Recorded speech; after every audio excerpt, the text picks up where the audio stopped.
Flash në Top Albania Radio. Informacionet kryesore të ditës. Përshëndetje, këto janë lajmet e orës 16. Pas një ore, Kuvendi i Shqipërisë mbritet në seancë plenare para për këtë sesion në përfundim të pushimeve dimrore.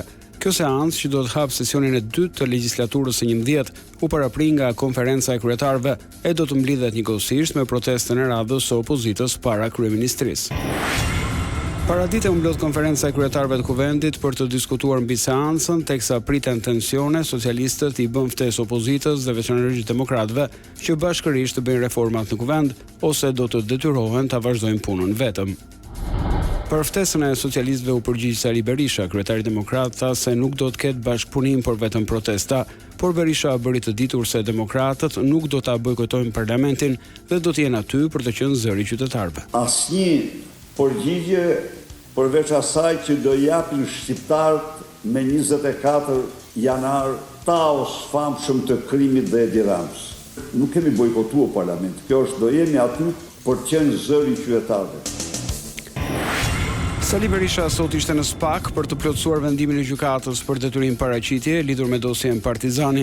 I pyetur nga Top Channel mbi vendimin e kushtetueses në lidhje me arrestin e shtëpisë, ish kryeministri tha se ishte i vonuar. Gjykata kushtetuese është një seksion i organizate partie të Partisë Socialiste. Atë çështje gjykata kushtetuese e trajtoi pas 8 muajve paraqitje. Në një kohë kur çdo çështje që ka të bëjë me qeveritarët e trajton brenda 2 dhe 3 javëve. Kto janë standardet partijake të gjykatës kushtetuese. Shpalli jo kushtetuese vendimin ndaj meje, por nuk e shfuqizoi atë. Ndërkohë që ai vendim ka pasoja edhe sot. Ministrja për Europën dhe Punët e Jashtme Elisa Spiropali sot i bëri një shpjegim ftesës së presidentit amerikan Trump ndaj kryeministrit Rama për të qenë në bordin e paqes. Për Shqipërinë e vogël, kjo është diçka e jashtëzakonshme, me një përmas e peshë historike. Bordi i paqes përfaqëson një qasje të re, të ndryshme nga modelet tradicionale të trajtimit konflikteve dhe mekanizmat ekzistues të menaxhimit të krizave. Ai lind në një kohë ndryshimesh të mëdha për botën dhe ofrohet si një prirje e re që sfidon inercinë në terrenet e konflikteve të shtresëzuara me dekada të tëra, duke synuar ndërtimin e një paqe që funksionon dhe i reziston kohës. Spiropali shtoi. Edhe modeli ynë i jashtëzakonshëm i bashkëtesës fetare janë një vlerë e shtuar që Shqipëria do ta çojë në tryezën e lartë të bordit të paqes me statusin e antarit themelues, i cili jep Shqipërisë një mundësi historike në formësimin e vizionit, parimeve dhe zgjidhjeve të bordit të paqes në të mirë të njerëzimit. Lajmet në internet në adresën www.topalbaniaradio.com. Për ratisjen e rreth një jave më parë të Altin Docit, sot u la në qeli drejtori i burgut të Durrësit, Indrit Sërloj, me akuzën e shpërdorimit të detyrës, por ndërsa ai do të qëndrojë në qeli, drejtimi i këtij institucioni është vënë në pikpyetje pasi ka psuar hemorragji cerebrale drejtori i komanduar Edmond Llabani. 3 të rinj mbetën të plagosur gjatë natës pas një aksidenti në gjormë të Kurbinit. Sipas të dhënave paraprake, automjeti me të cilin udhëtonin devijoi nga rruga dhe u përplas me barierat anësore. Dyshohet se shkaki i aksidentit ishte drejtimi i mjetit në efektin e alkoolit nga ana e shoferit. Lajme nga rajoni.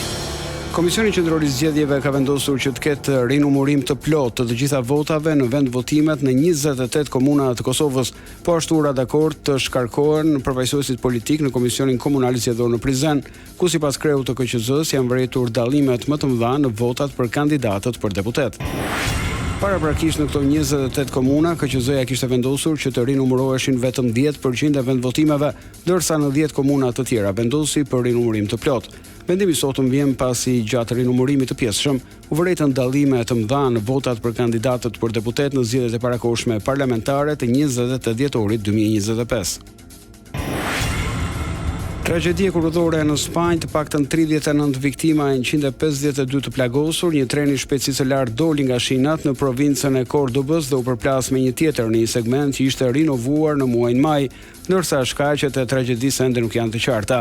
Bilanci i viktimave mund të rëndohet pasi disa nga të shtruarit në spital janë në gjendje të rëndë.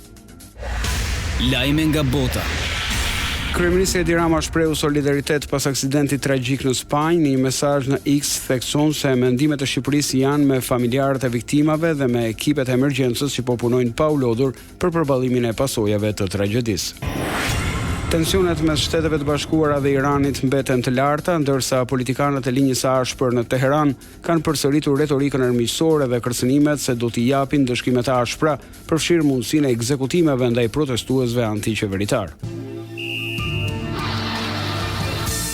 Sport. Sfida e javës së 20 të kategorisë superiore mes Vorës dhe Tiranës është mbyllur në shifrat 1-1. Në orën 17 Partizani përballet me Teutën, ndërsa raundin e përmbyll dueli Dinamo Vllaznia që starton në orën 19:30 dhe ku të dy skuadrat kanë shansin të ngjiten në vendin e dytë në rast fitoreje.